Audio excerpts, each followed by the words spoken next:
کہ آج ہمیں دعوت دی گئی تھی اس ٹاپک پہ کہ حسین امن کے سفیر ہیں، لہذا میں اس سفارت جو امن کے لیے کی گئی اس کو اپنے چند الفاظ میں بیان کرنا چاہوں گا۔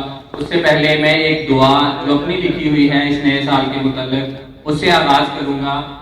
جو نیا سال دیا ہے تو کچھ کمال بھی دے، تو عرض پاک کو دکھوں سے اب نکال بھی دے، تیرے رسول کی امت برائے نام صحیح، مگر اس نام کی طاقت بھی کوئی عام نہیں۔ ہم تو اس نام کے صدقے نہ کچھ بھی کر پائے، گناہ در گناہ کیے ذرا نہ شرمائے، مگر تو رب محمد ہے کچھ بھرم رکھ لے، تو اس کے نام کے صدقے ذرا کرم کر دے۔ عدل فاروق ہمیں دے، جرت کرار عطا کر، کوئے صدیق دے عثمان کا ایثار عطا کر۔ عدل فاروق ہمیں دے، جرت کرار عطا کر، کوئے صدیق دے عثمان کا ایثار عطا کر۔ سجدہ شبیر سکھا، وفائے علمدار عطا کر، عشق زلیخا بھی سکھا اور پیشہ فرہاد عطا کر۔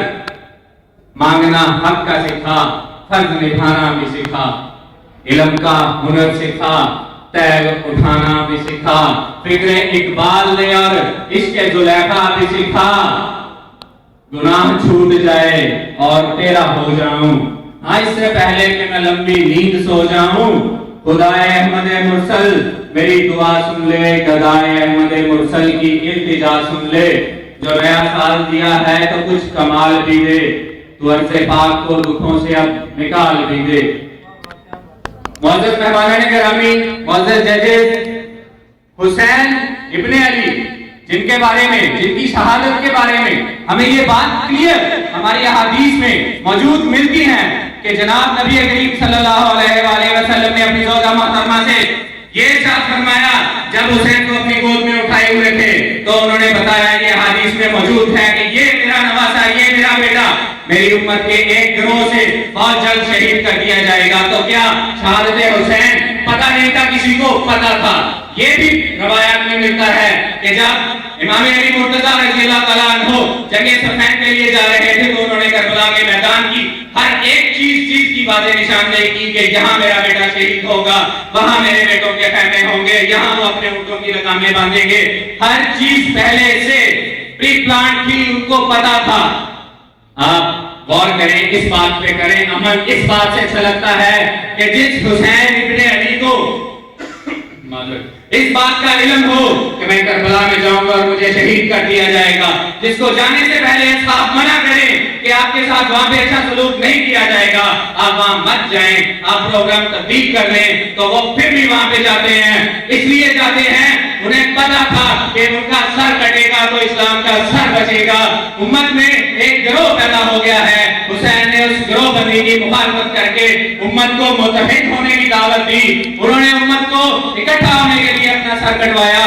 انہوں نے اس گروہ کی بات کو اگر وہ کسی طرح بھی مانتے، کسی اور دلیل سے مانتے، تو کوئی کہتا حسین سیاست کے لیے لڑ رہے تھے، کوئی کہتا حسین اقتدار کے لیے لڑ رہے تھے، لیکن میں جانتا ہوں، تمام مسلمان جانتے ہیں، حسین ابن علی کی تلوار میں آم سے باہر آ جاتی تو کیا وہ یزید کے فوجی یہ قیامت تک نہیں رکتی تھی، وہ تلوار ابن علی کی تھی۔ میں نے روایات میں پڑھا ہے کہ جب ان یزید کے ٹولے نے خیموں کی طرف رخ کرنا چاہا تو حسین ابن علی کا ہاتھ 10 ان کے میدان پہ آیا۔ انہوں نے کہا رک جاؤ ورنہ میں تلوار نکال لوں گا، اور تلوار نکل آئی تو قیامت تک میری تلوار نہیں رکے گی۔ ان فوجوں نے قدم پیچھے ہٹائے اور اپنے لیڈروں سے بولے کہ اس آواز میں مجھے علی کا بیٹا نظر آ رہا ہے، جس کی تلوار اٹھ گئی تو کبھی نہیں رکے گی۔ اس تلوار کو روکنے کے لیے وہ پیچھے ہو گئے۔ حسین نے سر کٹوایا، سینے پہ نیزے کھائے، تیر کھائے، مگر ہمیں بتایا کیا؟ صرف یہ بتایا کہ امت میں کل کو گروہ بندیاں ہوں گی، کل کو فرقے بنے گا، کوئی کہے گا میں سنی ہوں، کوئی کہے گا میں شیعہ ہوں، کوئی کہے گا میں اہل حدیث ہوں۔ انہوں نے صرف اس گروہ بندی کو ختم کرنے کے لیے اپنا سر کٹوایا اور صرف ایک بیان دیا، کیا؟ مجھے سجدہ کرنے دو۔ انہوں نے سجدہ کیا، تیمم کیا، خون آلود مٹی کے ساتھ تیمم کیا، وضو کیا اور سجدہ کیا۔ سجدے کے بعد جب سر قلم کر دیا گیا، سر نیزے پہ چڑھا اور بولا اعوذ باللہ من